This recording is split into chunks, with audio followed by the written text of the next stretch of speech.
Bonjour peuple de Dieu, bonjour tout le monde. Je viens partager avec vous la deuxième partie de la vision de novembre 2014. Alors la première partie avait été les loups dans la bergerie et la deuxième partie c'est l'assemblée, l'église ou le corps de Christ selon le cœur de l'Éternel. Alors je me trouvais dans une rue et je suis tombée sur deux assemblées en plein air, donc une à ma droite et puis l'autre à ma gauche. Et dans l'assemblée de droite, c'était une grande assemblée, elle avait environ 100 000 membres, il y avait beaucoup de monde dans cette église et c'était une église d'apparence très aisée, une église d'apparence riche parce que les fidèles qui se trouvaient semblaient être des personnes riches. L'église en elle-même était équipée de toutes les dernières technologies que vous pouvez imaginer et même pendant la louange, il y avait des frères et sœurs qui esquissaient des pas de danse devant le podium, là, des danses prophétiques et cette église brillait vraiment, elle brillait de mille feux. En plus de la lumière du jour, il y avait des projecteurs en fait qui étaient centrés sur elle. Donc si tu étais arrivé dans cette rue-là, tu n'allais avoir Dieu que pour cette assemblée-là. Et puis à gauche se trouvait une église, une autre église où se trouvait peu de monde. Ils étaient à peu près 100 personnes ou même moins. Mais cette église était très pauvre. Elle était si pauvre qu'elle était obligée de fabriquer des paniers en paille pour essayer de les revendre à 100 francs CFA, qui est l'équivalent de 10 centimes de francs suisses ou de 10 centimes d'euros. Et même qu'elle les vendait à ce prix moindre, l'église n'arrivait même pas à acheter ces choses pour pouvoir subvenir aux besoins de l'assemblée. La chose curieuse, c'est que l'église de droite et l'église de gauche chantaient le même cantique. Le même cantique dédié à l'Éternel était chanté par l'église de droite et par l'église de gauche. Et la chose qui m'a marqué encore dans cette vision, c'est que l'église de droite, pendant qu'elle faisait son culte, avec une posture centrée sur l'avant. Donc, tous les fidèles regardaient comme ça vers l'avant, alors que l'église de gauche, pendant qu'elle rendait son culte, elle avait la posture de regarder vers le haut comme ça. C'est alors que le Seigneur me dit, va dans mon assemblée, va dans mon église. Donc je me suis dirigée vers l'église de droite et le Seigneur m'a tout de suite arrêté en me disant, je n'y suis point. Et c'est alors que l'Esprit se mit à m'expliquer pourquoi le Seigneur avait dit cela. Il m'expliqua en fait que le fait que l'église de droite ait une posture centrée sur l'avant symbolisait le culte de la personnalité, une assemblée qui est centrée sur le culte de la personnalité. C'est-à-dire que cette assemblée-là, en réalité, elle est centrée sur le m'as-tu vu, elle est centrée sur le tape à l'œil. C'est une assemblée qui aime bien les événements, mais ces événements qu'elle aime bien, ce n'est pas pour la gloire de l'Éternel, c'est d'abord pour sa propre gloire, c'est d'abord pour acquérir la renommée, ce n'est pas d'abord pour apporter l'évangile, ce n'est pas d'abord pour gagner des âmes, mais c'est pour faire connaître son assemblée. C'est une assemblée en réalité qui aime le bling bling, c'est une assemblée en réalité qui est attachée à la forme et non attachée au fond, parce que le fond en réalité c'est l'évangile, parce que le fond en réalité c'est apporter la bonne nouvelle, parce que le fond en réalité c'est annoncer Jésus-Christ. Mais cette assemblée là centrée sur le culte de la personnalité, c'est une assemblée qui préfère la forme par rapport au fond. Nous allons lire dans Matthieu 6 au verset 1. Je lis dans la version Semeur 2000.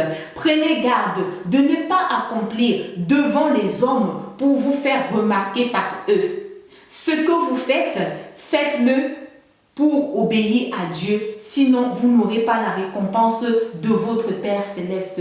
La parole nous dit ici que si nous faisons les choses pour nous faire remarquer, nous n'hériterons pas de la récompense dans les lieux célestes. Et le Seigneur déplore cela aujourd'hui. Le cri de l'Éternel pleure aujourd'hui. Le cri de l'Éternel aujourd'hui, c'est que son peuple se détourne de la voie pour laisser le monde entrer dans l'église. Le cœur de l'Éternel pleure. Le cri de l'Éternel, c'est que son peuple revienne à lui. C'est que son peuple revienne au premier amour. L'église, le corps de Christ est en train de se détourner de la bonne voie pour laisser le monde entrer dans l'église. D'où vient-il aujourd'hui que dans l'église, nous voulons seulement acquérir de la renommée? Notre préoccupation première, ce n'est plus d'apporter les âmes à l'Éternel. Notre préoccupation première, ce n'est plus de faire les nations des disciples. Il a dit, allez et faites les nations des disciples. Voilà notre première mission, c'est d'apporter les âmes au Seigneur. C'est d'annoncer la bonne nouvelle. Mais aujourd'hui, ce qui nous importe, c'est la forme, c'est tout le bling bling, c'est tout le folklore qui va autour. Le Seigneur dit, revenez à moi, revenez à votre premier amour.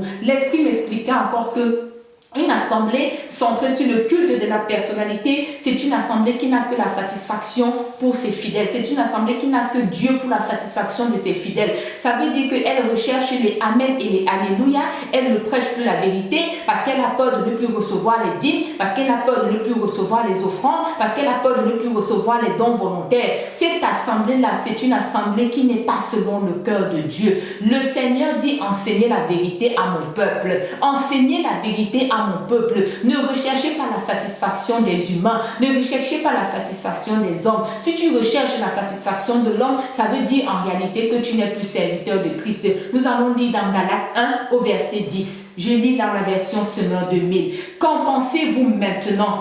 Est-ce la faveur des hommes que vous recherchez ou celle de Dieu? Votre désir est-il de plaire aux hommes? Si vous cherchez encore à plaire aux hommes, vous ne serez plus serviteurs du Christ.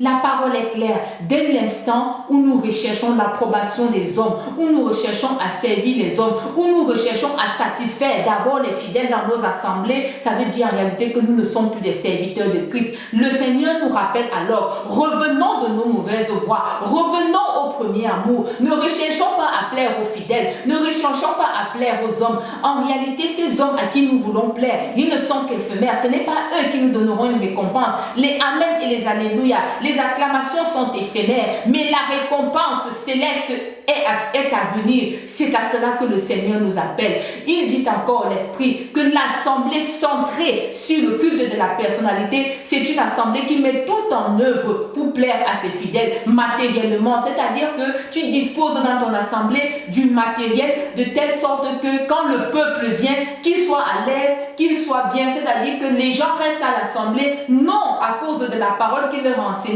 mais ils restent dans l'assemblée à cause du matériel qu'ils ont trouvé. Et nous réjouissons de cela. Nos assemblées sont pleines. Nous avons tel nombre de fidèles, mais en réalité nous n'avons pas de fidèles. Nous avons péché là. Nous n'avons pas péché des vraies âmes pour le Seigneur, mais nous avons péché des adorateurs du matériel. Nous avons péché là des adorateurs de mammon. Est-ce donc un sujet de gloire d'avoir péché les adorateurs de mammon? Tu as une assemblée, nous avons une assemblée remplie des adorateurs de mammon, remplie des adorateurs de matériel, et nous nous glorifions du nombre que nous avons dans nos assemblées. Le Seigneur nous dit non. Revenons à nos mauvaises voies. Prêchons la vérité, prêchons l'évangile.